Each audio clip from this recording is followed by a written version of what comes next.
Se a sua cliente pediu demissão enquanto estava grávida, a chance dela ter essa demissão anulada é muito grande. A reclamatória trabalhista com pedido de reintegração ou indenização substitutiva é um serviço que você vai querer ter no acervo do seu escritório. O TST, o Tribunal Superior do Trabalho, vem reafirmando o entendimento no sentido de que o momento do conhecimento da gravidez pelo empregador, ou mesmo pela gestante, não retira da empregada o direito à estabilidade provisória. E um ponto importante aqui é que desde a reforma trabalhista de 2017, a gente já sabe que as rescisões contratuais não precisam mais da assistência do sindicato. Porém, para empregadas que têm direito à estabilidade, ela continua sendo obrigatória. E esse entendimento também a gente vê nessa notícia do TST, em que, no caso do pedido de demissão do empregado estável, o TST consolidou o entendimento de que a validade do ato está condicionada à assistência sindical, conforme o artigo 500 da CLT. Segundo o relator, a estabilidade provisória é um direito indisponível e, portanto, irrenunciável, pois visa a proteção da empregada gestante contra a dispensa arbitrária e também do bebê. E isso vale inclusive nos casos de pedido de demissão, inclusive se a empregada não sabia que estava grávida no momento desse pedido de demissão. E é esse o entendimento que a gente também vê nessas notícias aqui do TST, que o pedido de demissão do empregado estável só é válido quando feito com assistência do respectivo sindicato. E conforme essa outra notícia também, que fala desse pedido de demissão de grávida, só é válido com homologação sindical. E vai explicar lá na decisão, né, a nulidade decorreu do fato de a rescisão não ter sido homologada por sindicato ou autoridade competente, como determina a CLT, quando se trata de pedido de demissão de pessoa com direito à estabilidade. Como você pode ver, tem várias decisões nesse sentido, e essa então é uma oportunidade que você pode estar deixando passar no seu escritório se você não está dando atenção a esses entendimentos mais atualizados. E pode até parecer estranho nesses casos, mesmo quando a empregada ainda não sabia da gravidez, mas o que está sendo discutido aqui é além do direito da gestante, mas até o direito do nascituro. Então, por isso, a relevância dessa proteção.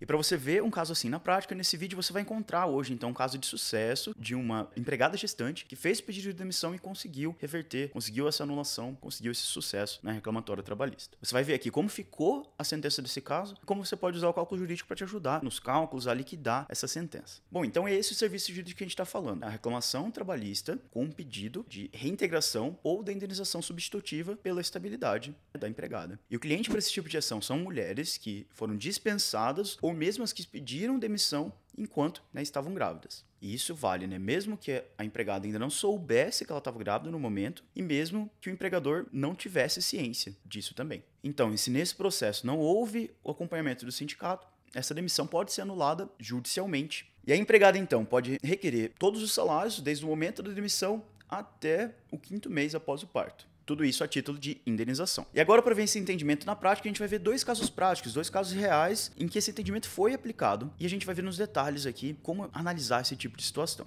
No primeiro caso, a reclamante ela foi admitida em março de 2022. Ela era vendedora e recebia um salário de mais ou menos R$ 1.200. O último dia trabalhado foi 22 de março de 2022. E ela mesma fez um pedido de demissão. Então, em 12 de março de 2022, ela descobriu que ela estava grávida. Nesse pequeno intervalo, entre o dia 1º que ela foi admitida até o pedido de demissão no dia 22. A criança foi nascer, então, em 16 de 11 de 2022. Como essa empregada ela estava grávida no momento do pedido de demissão, o ato não foi válido porque não teve assistência do sindicato. Então, o advogado dela exigiu o pagamento de todos os salários desde 23 de 3 de 2022 até 16 de 4 de 2023, 5 meses depois do parto, período correspondente ali, como indenização substitutiva à estabilidade, além dos reflexos também requeridos nessa ação. O advogado também pediu as multas no artigo 477 e 467 da CLT, verbas rescisórias, aviso prévio, férias, 13º, multa de 40% do FGTS, tudo convertido então também na indenização substitutiva.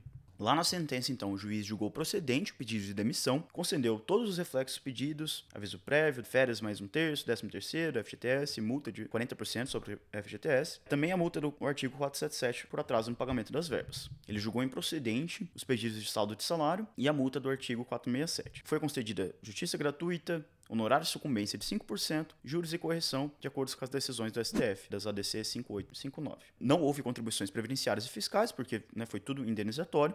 E, por fim, houve pagamento de custos pela reclamada. Bom, esse caso, então, foi concluído em primeira instância, então agora a gente já vai olhar como ficaram as verbas, como ficou a liquidação desse caso. Você pode fazer isso com uma planilha, você pode usar, né, diversas formas. Eu estou usando aqui o cálculo jurídico para me ajudar nessa tarefa. Vamos verificar aqui então qual foi o resultado desse processo. Olhando aqui no cálculo jurídico então, olhando para todas as verbas que a gente inseriu, né, tudo aquilo que foi deferido na sentença, eu já coloquei aqui, eu já deixei o cálculo preenchido, só para a gente ir direto para o resultado e entender então que nesse cenário que a gente conversou, nesse caso concreto, a gente tem um resumo aqui do cálculo que mostra então que o valor bruto devido ao reclamante chega ali em aproximadamente R$26.000. E daqui a pouquinho, então, a gente vai conversar quais seriam os honorários nesse caso. E antes de falar de honorários, então, a gente vai ver o segundo estudo de caso e depois a gente vê os honorários desses dois casos juntos. Nesse segundo estudo de caso, a reclamante foi admitida em 25/11/2021. Já o pedido de demissão foi em 12/5/2022. E o interessante desse caso é que a empregada relatava que depois ela apresentar a comprovação de que ela estava grávida, ela passou a sofrer retaliação, assédio ali pela empresa por esse fato. Foi uma série de episódios de assédio relatados por parte do empregador. Situações como alternar turno de trabalho, não deixar que ela fizesse, né, os exames pré-natais, a não ser que ela fizesse a compensação de horas, várias posturas inadequadas. Então, como ela estava grávida no momento da demissão, do pedido de demissão, e também como não houve assistência à entidade sindical nesse ato, ela entrou com o processo e foi requerida então a nulidade dessa demissão, caracterizando então uma dispensa sem justa causa. O valor médio de remuneração que essa empregada tinha era de R$ 1.200, considerando comissões, e nesse processo, além dos pedidos de indenização, né, dos salários, referente ao período de estabilidade, também teve outras discussões, como pedido de horas extras, horas de intervalo, verbas rescisórias e também o pedido de dano moral. Bom, já lá na sentença, foi concedida a nulidade, então, desse pedido de demissão, com reflexos, então, referentes ao período de estabilidade. O nascimento do bebê, desse caso, do filho, foi em 6/12/2022, então a estabilidade iria até 6/5/2023. Mas, por outro lado, o pedido de verbas rescisórias foi julgado improcedente porque se entendeu que elas já estavam quitadas lá no TRCT, né, no termo de rescisão do contrato de trabalho. Então, foi concedido apenas aviso prévio, FGTS, multa de 40% sobre o FGTS, procedente ali na sentença. A sentença também considerou como salário em controvérsia, né, um valor ali de R$ 1.125, e houve uma condenação ao pagamento de 13º do ano de 2021 que não tinha sido pago.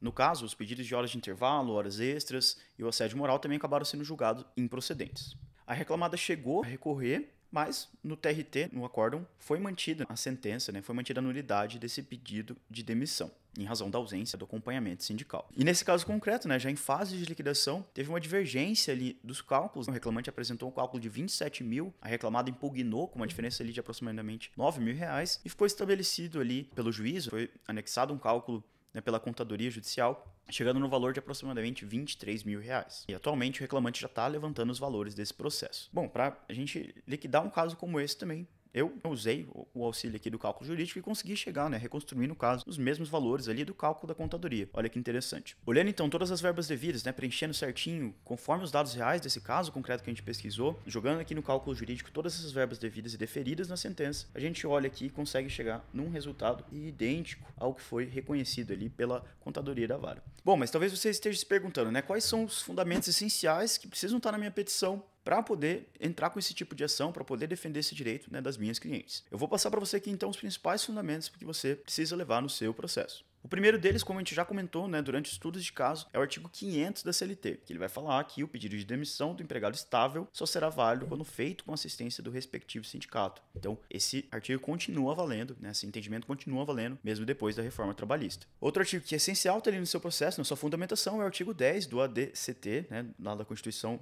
de 88, fala, né, que fica vedada a dispensa arbitrária sem justa causa da empregada gestante, desde a confirmação da gravidez até 5 meses após o parto. Um entendimento importante também é uma OJ consolidada ali do TST, a OJ número 399 do SBDI 1, que vai falar então, né, que o ajuizamento de ação trabalhista após decorrido o período de garantia de emprego não configura abuso do exercício do direito de ação. Então, essa também é um entendimento que já está consolidado, pacífico, que é importante constar na sua petição.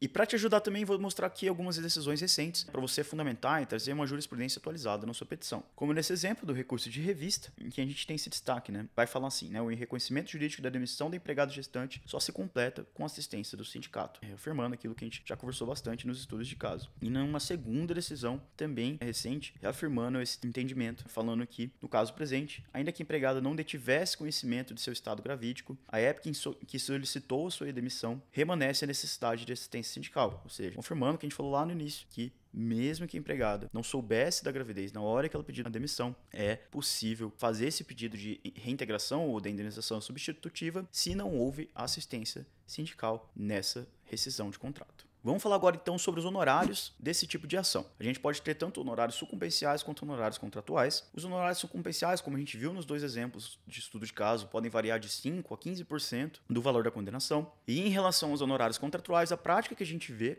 é o valor um percentual entre 20% a 30% dos valores a serem liquidados. É isso geralmente que os advogados trabalhistas praticam. Uma cláusula bem importante para você ter no seu contrato nesse tipo de ação, que também ajuda em vários outros tipos de ação, é ter uma cláusula que já prevê o destaque de honorários contratuais. É uma cláusula simples que você pode ter no seu contrato. Eu vou mostrar aqui um exemplo para vocês. Basicamente é constar uma cláusula, com a numeração, dizendo que o contratado fica desde já autorizado a reter seus honorários no momento do recebimento dos valores devidos ao contratante, resultantes do sucesso da demanda, mesmo que de forma parcial. Então, basta você ter essa previsão contratual ali, isso já vai te ajudar no recebimento dos honorários. E agora a gente vai ver alguns exemplos de quanto a gente ganha nesse tipo de ação a partir dos nossos estudos de caso que a gente conversou agora há pouco. Então, no caso 1, a gente chegou no valor bruto do cálculo ali de 26 mil, quase 27 mil ali, reais. A gente teria então, pelo que aconteceu no estudo de caso, honorários sucumbenciais 5% e honorários contratuais de 30%. Então, os honorários sucumbenciais 5% sobre esse valor seriam aproximadamente 1.400 e os honorários contratuais, 30% sobre o êxito, seriam ali 8 mil reais aproximadamente, chegando num total ali de R$ 9.300 de honorários para esse primeiro estudo de caso que a gente viu. E algo importante para você ter em mente é que mesmo nesse primeiro estudo de caso, que a reclamante estava só um mês ali, menos de um mês na empresa, recebia um salário mínimo, ainda assim rendeu honorários no valor de quase 9 mil reais. Então, bem importante estar atento a qualquer caso, todos os casos que chegam ali no escritório e não diminuir o valor de um caso como esse, e pode gerar um bom resultado. Já no segundo estudo de caso, a gente chegou no valor bruto ali aproximado de R$ 2.500. E a mesma coisa, a gente teve uma condenação de honorários sucumbenciais em 5% e também tivemos honorários contratuais de 30%. Então, levando ali esse caso, a chegar num valor de R$ 1.100 mais ou menos de honorários sucumbenciais, cerca de R$ 6.700 de honorários contratuais, totalizando ali R$ 7.800 de honorários para esse caso, quase R$ 8.000 também nessa demanda. Caminhando para o final, a gente vai ver então 3 erros comuns nesse tipo de ação. O primeiro erro é não exigir os reflexos de verbas rescisórias, como aviso prévio e multa de 40% do FGTS. É que nesses casos, como a gente está pedindo ali a nulidade do pedido de demissão, na prática é como se a gente estivesse convertendo ali, entre aspas, esse pedido para uma demissão sem justa causa, o que geraria então esse direito às verbas rescisórias, além da indenização substitutiva. Nem sempre esse entendimento é pacificado, mas como a gente viu no primeiro estudo de caso, essas verbas foram deferidas. O segundo erro é não exigir que a indenização substitutiva acompanhe a evolução salarial que a empregada já teria. Como a gente sabe, todo empregado tem direito a um reajuste anual, um reajuste sindical anual. Então, se esse período de indenização substitutiva, referente ali à estabilidade, percorrer esse intervalo em que a empregada teria o reajuste, você deve pedir isso para que seja considerado no cálculo da indenização substitutiva. E o terceiro erro é deixar de entrar com esse tipo de ação porque a empregada não sabia da gravidez no momento ali da rescisão. Como a gente viu aqui em várias decisões que a gente trouxe nesses estudos de caso, isso não foi impeditivo para o reconhecimento com base nos entendimentos mais recentes do TST. Nesse vídeo, então, você descobriu